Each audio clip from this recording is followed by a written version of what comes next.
এবার বাংলা টেলিভিশনের জনপ্রিয় নায়িকা অভিনেত্রী স্বস্তিকা দত্তকে নিয়ে খুবই বড় একটা খারাপ খবর সামনে এলো। হঠাৎ করেই খুবই বড় দুঃখের খবর সামনে এলো। অভিনেত্রী স্বস্তিকা দত্ত, যাকে আমরা অনেক ধারাবাহিকেই প্রধান নায়িকার ভূমিকাতে অভিনয় করতে দেখতে পেয়েছি, তার অভিনীত কী করে বলবো তোমায় ধারাবাহিকটি খুবই জনপ্রিয়তা পেয়েছিল। তারপর অভিনেত্রীকে আমরা তোমার খোলা হাওয়া ধারাবাহিকেও প্রধান নায়িকার ভূমিকাতে অভিনয় করতে দেখতে পেয়েছিলাম, কিন্তু ওই ধারাবাহিকটি টিআরপি কম থাকার কারণে খুব বেশি দিন সম্প্রচার হয়নি। এরপর অভিনেত্রী কিন্তু আর বাংলা ধারাবাহিকে দেখা যায়নি। এরপর অভিনেত্রী সিনেমা এবং ওয়েব সিরিজে কাজ করেছেন।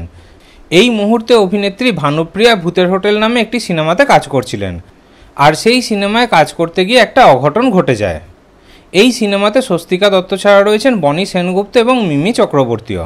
এই সিনেমার কাজ করার সময় চোখে লেন্স পড়তে গিয়ে হঠাৎই গুরুতর চোট পান অভিনেত্রী।